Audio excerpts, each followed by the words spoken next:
This is Richard Wolff with another Wolff Responds.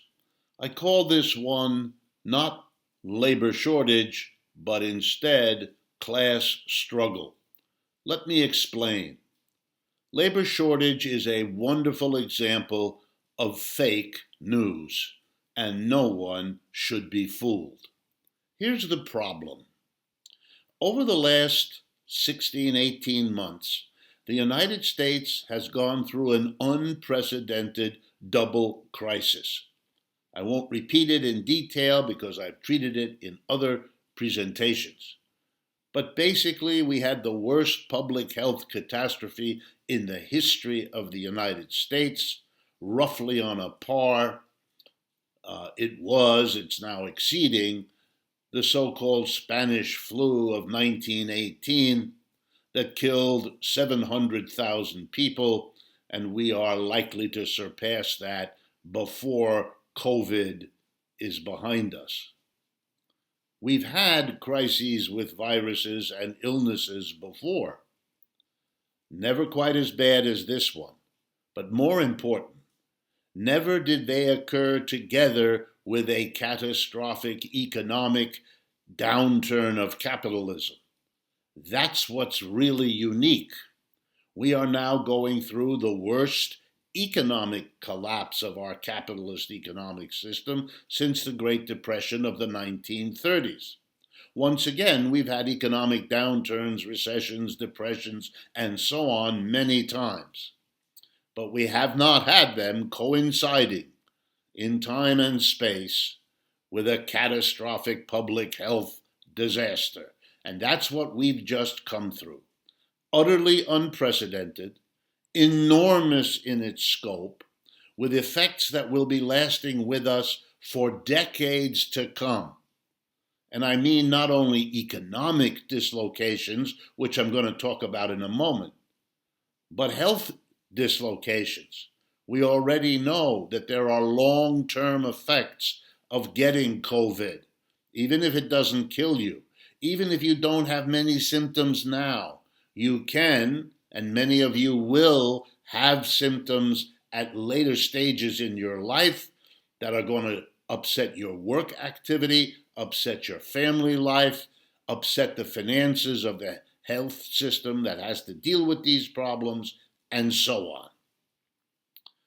We need to up our imagination far beyond anything that either Trump or Biden have been able to dare to do to come up with solutions, responses, policies to deal with this record crisis. Yes, Trump did more than other presidents did. So is Biden. But not more enough in proportion with the crisis, which is way beyond anything dealt with before. Mr. Biden can't even rise to the level of Franklin Roosevelt in the 1930s. And Roosevelt had a Great Depression, but no pandemic on his hands. So where does this all add up to? Where does it take us about labor shortage? Over the last 16 to 18 months, it's clear. Many businesses collapsed. Many businesses shrank. Many businesses lost a lot of profit. They all discovered the old rule of economics, that you can have wonderful machines and a beautiful layout and spectacular tools and money in the bank, but if you don't have people working there, you're not going to earn any profits.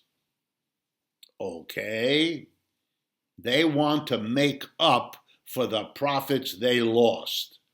As they go back to work now, and remember, it was the business community that didn't want the lockdowns in the first place, didn't want anything to interrupt profitability. If workers got sick or died from COVID, good, they go find another one. That was the attitude. We don't need to close down. In the words of President Trump, don't make the economic situation even worse than the health situation. He didn't understand how they shape each other, but then again, are we surprised? So the companies want to go back to work. But they want people to come back to work now in a very special way. They want them to come back and help the employer recoup the losses from the pandemic and the crisis. So you know what they're doing? Lots of little and not so little things. They're hiring back 5 people. Yeah, but to do the job that used to be done by 6. And the 5 people, as they come back, see the game that's going on, as workers always do. Here's something else they offer: lower wages, if they can get away with it. Here's something else they do: cut all kinds of corners to up the profits now to make up for those profits they didn't get over the last 18 months. So they don't spend as much to make the lunchroom what it once was, to keep the bathroom in the shape that it's supposed to be, to take care of the pollution problems that everybody feels and breathes. You get the picture? The jobs are not what they were. The jobs have been cut, reduced, rearranged, altered, condensed. I could use lots more words. And workers are being ripped off by being asked to come back to that. And that explains one of the remarkable statistics of this so-called recovery: the quit rate. The government keeps track of how many people are quitting their jobs, and it's at all-time records. Because you know what's happening?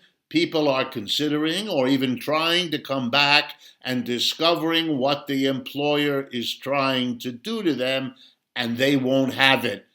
And let me explain why. Workers also suffered, over the last 18 months. If they were unemployed, which more than half of the members of the labor force were, for at least a few weeks. If they were unemployed, they lost income. When they lost income, they dipped into and used up whatever savings they had been able to cobble together. They became burdens on their family and friends and want to pay them back. You get the picture? The workers coming back have just as much deserved right to get a better situation that can help them recoup the 18 months of losses. They have just as much right for that as the employer does. So now we have the two facing each other: the employer trying to recoup the lost profits, and the working class, the employees, trying to recoup their losses from the same catastrophic collapse of the last 18 months. The working class and the employer class. You know what that's called when they clash like this? That's called the class struggle. And that's what these statistics reveal real clearly and really simply. It's not a labor shortage. That means the problem is being put on the side of labor. There's something wrong with labor. That's why you got those employers suggesting, they're lazy, or they don't want to go back to work because they get an extra $300 for part of this catastrophic period. A modest help, if ever there was one. That's just insulting, nasty, class struggle BS. Don't be fooled. We are in the middle of a class struggle, and it is acute, and it's bitter, and it sets this country yet more divisive problems than it already had. This is a system that isn't working. This is Richard Wolff with Wolff Responds for Democracy at Work.